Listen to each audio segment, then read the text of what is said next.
With the church being mesmerised by its own decline.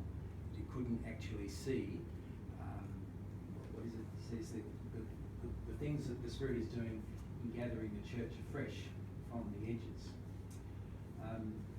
But I just wonder whether it even goes far enough in the sense that even talking in those terms might also be suggesting we can overcome the decline, which still obscures from us some of the other challenges that I think we see if we let go of this narrative of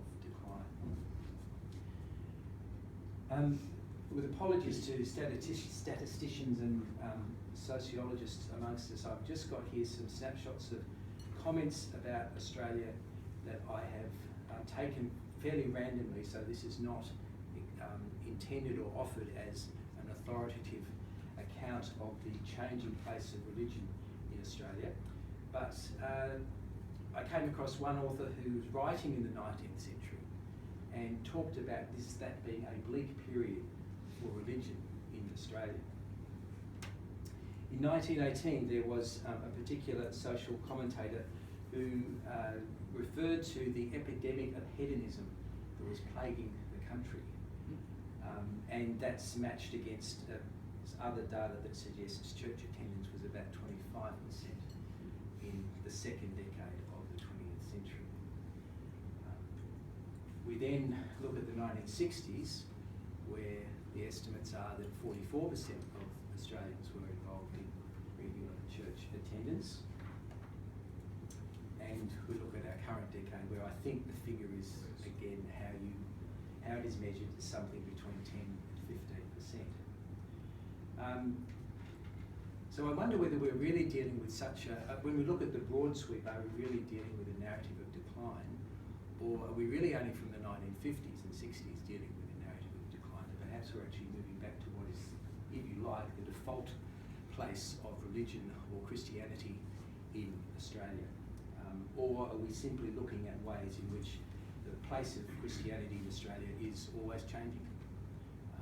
And we, particularly in the mainline Protestant churches, again, to use Andrew's word, mesmerised by what Christianity was in the 1950s and 60s in Australia? And are we in the Uniting Church that actually has been mostly shaped by the demographic who were themselves formed as Christians and as church members during that period, and the culture of our church was formed during that period? We hold that up there as the benchmark, but perhaps it was simply a blip, an unusual blip in, I suppose all blips are unusual, aren't they? In the general flow of the place of Christianity in Australia. So rather than thinking about some narrative of decline, perhaps we could think about simply a narrative of ongoing change of the place of Christianity in the church in Australia.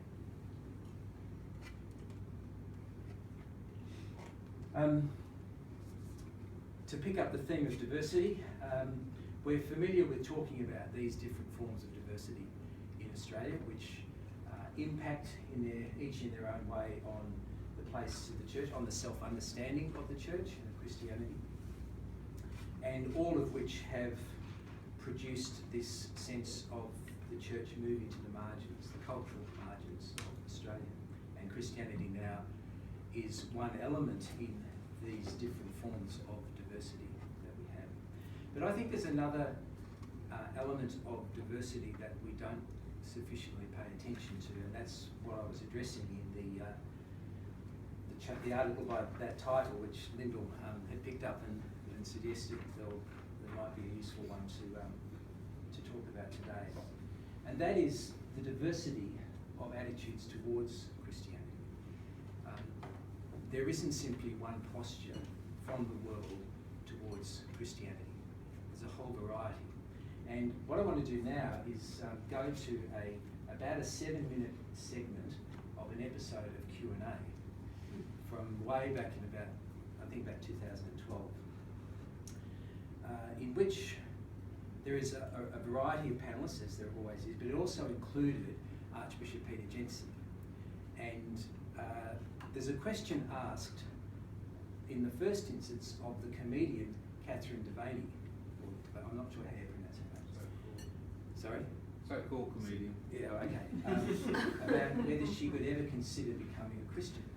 And she gives an answer to that, and then Tony Jones asks other questions, asks the other panellists what their own attitude towards God and Christianity is, and concludes with giving Peter Jensen the final word. So I'd like to just sit back and watch this. When I've used this in the past, I've found most people's initial response is to either make contributions about how much they don't like Q&A, or they try to psychoanalyse the various panellists. What I'm inviting you to do is to actually think about the things that are being said about Christianity, regardless of who is saying them. But what do we learn about the attitudes towards Christianity, towards God in Australia, as represented by this particular panel?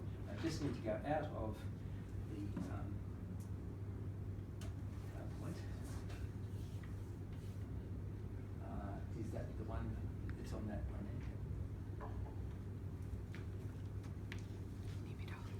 I'm an agnostic, or a theist, or even a Christian? That's a really good question. I couldn't be a Christian because I'm intolerant of intolerance, but I don't think anyone could call themselves a 100% atheist. I believe that there could be a God in the same way that I believe that there could be a tooth fairy, a Father Christmas, or an Easter bunny. So there's no proof to it. But it's not only the Easter bunny?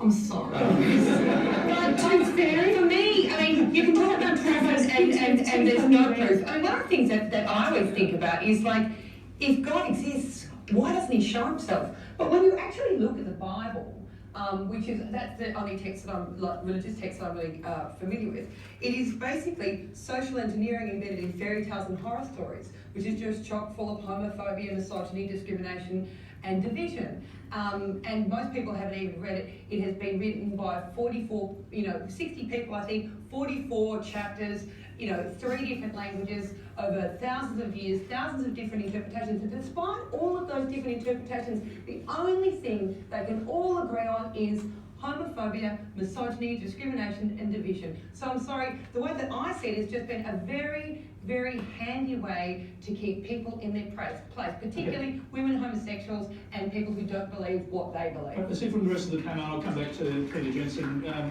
Do you believe in God? No, I don't. But I don't actually think it matters. I think you ought to live your life according to your own values, treat people the way you want to be treated, and live by those values. And if there's a God, then they'll work it out if it's a problem for me.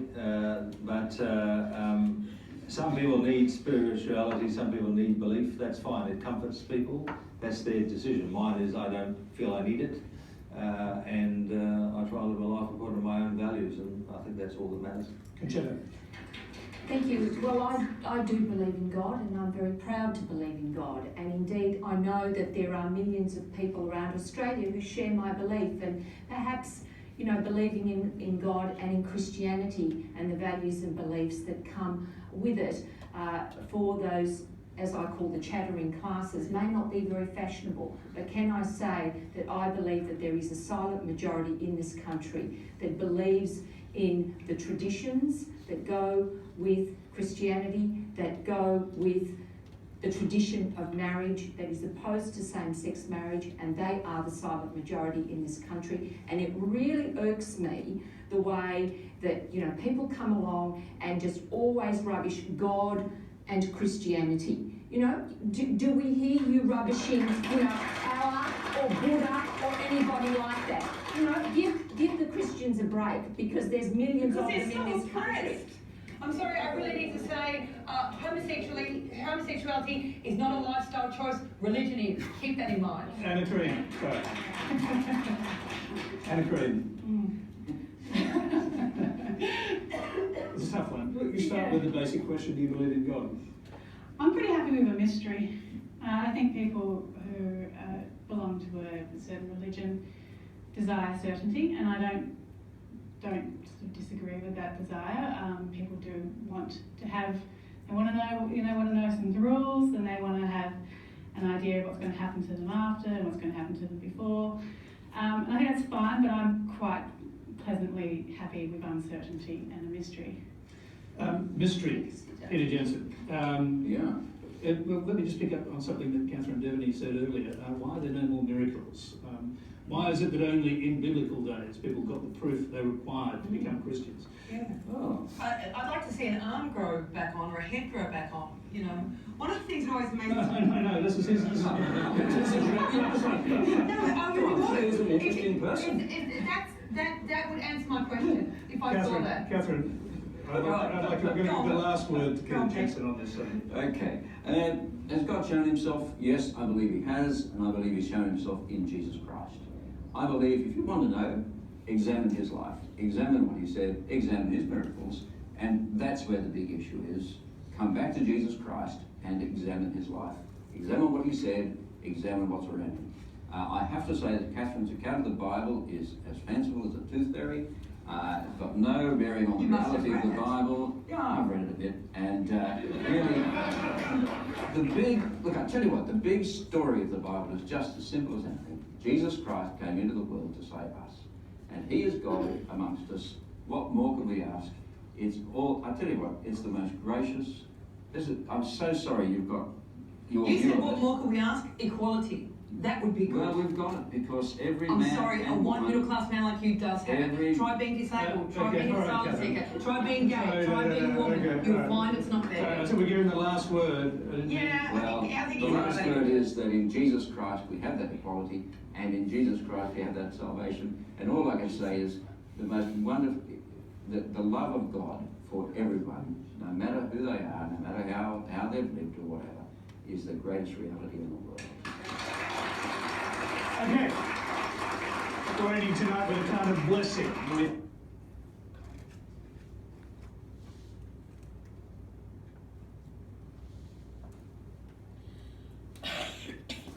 Might be worth just trying to categorise some of those responses or attitudes towards Christianity that we saw in this brainstorm.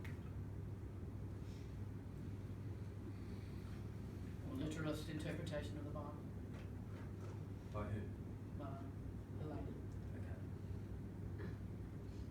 I get the Christianity as a crutch kind of, religion as a need for people. And, I go, geez, my life would be simpler if Jesus wasn't around. I'd be back in an opera, I'd have twice as much money. My life would be a lot more simpler if I didn't have Jesus messing with my head, is my opinion. But it's very pervasive, that religion as a crutch for weak-minded. So that was clearly one of the attitudes we saw there. Mockery, trivialisation. Well, it's more than that. It's the aggressiveness. Okay, well, yeah, I think it's, okay, Yeah. aggression. I guess on the other hand, you have, I don't know who that woman was, the Christian woman. At the same The time, senator, that do this kind of like majority victim martyr of Yes. Christian church. So within and without, you have these kind of interesting attitudes about what Christianity is. And the immediate shift from her appeal to the silent majority to a set of ethical issues about this was the sum total of what Christianity is. And the whole mystery thing too. Oh, yeah, mystery's fine. I can live with that. So, again, we don't need to do these in sequence, but in terms of the engagement between these sorts of attitudes and our faith communities, I am also interested in how these different attitudes might be mapped generationally, whether some of those attitudes are more prevalent in particular generations. They might be spread evenly across them. But how well are we as a church aware of these, ready to engage them, and even acknowledge that they exist, and for all the some of the aggressive and condescending tone, do we actually respect the fact that these attitudes actually are there? That's just for open discussion about where we're at as a church around these issues. I wonder if this question, how would these attitudes be mapped generationally? I don't know if this is right. I wonder what people are going to think. That that aggressive antagonism towards Christianity seems. I don't think people my age or younger have that same level of irk about the institution of Christianity. So So I wonder if it is people that actually have been hurt by a monolithic time of Christianity in Australia, where most people they were perhaps forced to Sunday school and perhaps they have been hurt. And then now in a much more pluralistic framework of religion in Australia, people my age or younger don't seem to have that kind of aggression towards the You could also map it geographically. Certain places in the middle of Sydney and Melbourne probably have that kind of, what's a Miranda Devine, wasn't it? No, not Miranda. No, the other one, Delaney. You could map that geographically, I reckon. And demographically in terms of pay. And I really wonder that some of those attitudes, that particularly the community movement there, it seems to me that there's some sort of intellectual elite who seem to be pushing this, but in the wider community, I don't encounter it at all.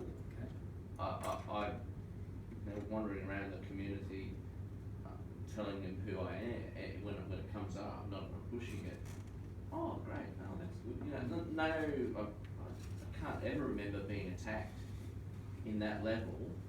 Where I have been attacked is doing some study at University of Queensland, because I think there is something that there's some sort of this intellectual sort of premise that has to denigrate everything about it because it's there, because you know it's obviously, well, it's an easy target to some degree too. And I think, and I wonder then, actually, if the majority of Australians are at the most apathetic towards it, and in many respects still have some sort of, that's a positive kind of influence in our community's life. That they may have absolutely no belief or structurally even understand it, but I think that level of attacking is a really, really small minority. They might have a loud voice at different times, but I really wonder actually what the majority of Australians think.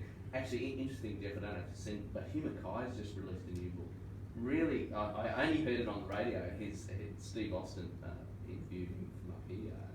It was really interesting. His take on it is very different to what all the data is saying. His take is quite interesting, and that's coming from a secular sort of a demographer. So and that would be another perspective. I haven't read the book, but I've heard him interviewed also. It's about this openness to the ongoing presence of the church. Yeah, that's right. But for very different reasons than the church might understand. Absolutely. Absolutely. Moves away to the spirituality type. So I found all the different attitudes, or the ones that we come across. The one that I find the most interesting is actually one that Liz commented on, and that is the chat about the exact words. But you know, I don't really know what people have, but I just live by my own values. Yeah. And it's actually something you have to unpack, because it could well be a person may choose if you took that as being an appropriate rule by which to live. People living by the most appalling set of values. Absolutely. It's actually, I actually find that more pervasive, because in some ways, the first person, the comedian who spoke, you can have a conversation. I mean, it'd be a fairly sort of difficult conversation. Have a conversation. The mystery one's a bit all over the place, and the senator, again, you can have a conversation. I could almost have a conversation with Peter Jensen. I'm not sure, but that one, which actually seems the most simple, is actually a very difficult one to have a conversation with, because it basically says each person is an island, and we simply establish our own set of values and live by them. And it sounds good, but it's actually pervasive and dangerous. And so for me, David, that whole, when we go into, I heard Hugh Mackay's thing as well, but when we go into that whole language of spirituality and what that means for every individual person and what that means in your space, it actually, as you say, it's something you can't touch. Very hard to touch. Very hard to touch, because everyone's just saying, well, I will find that within myself, and I will find my way, and thank you very much. So that's very hard to touch. They're sort of happy for you to have your values, though, aren't they? Oh, yeah, you can live your Christian thing, but leave me to do my thing, whatever your thing is. And for me, that is the more pervasive voice right now. It also doesn't take into account the historical lineage of where those values came from, particularly in a country like Australia. Okay, speaking of having a conversation with Peter Jensen, what are the Christian understandings of Christianity as well? And here we also confront diversity. I don't particularly want to analyse his response, but what I want to do is ask the question, what is Christianity's core narrative? Now, he summed it up in the midst of all that he said. There was one sentence, Jesus has come to save us, which of course just opened up a whole range of questions about why, what salvation, etc.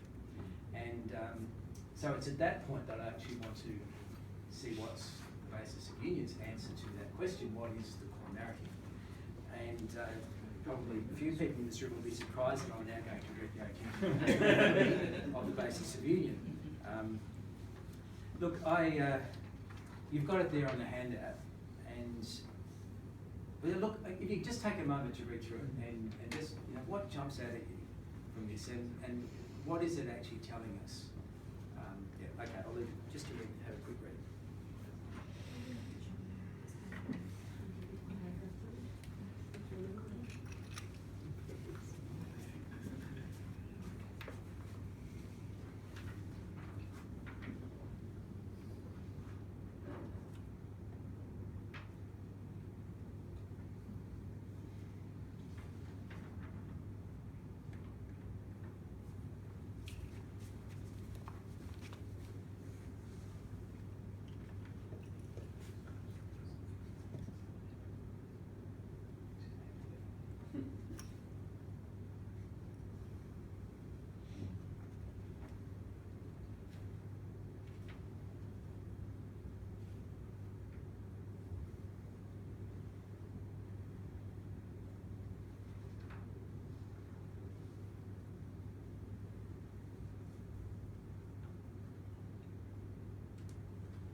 Enough time?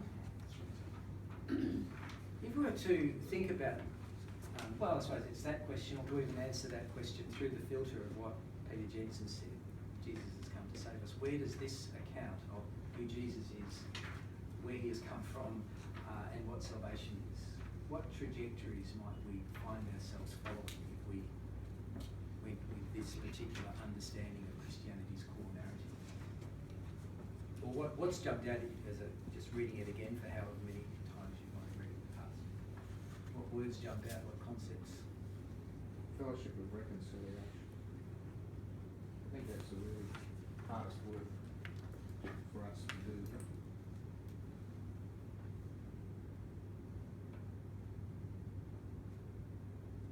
I think like the theological imaginary of a document, a paragraph like this in that document has a future hope, like squarely on the horizon, in its horizon. But the language of decline has no sense of that often.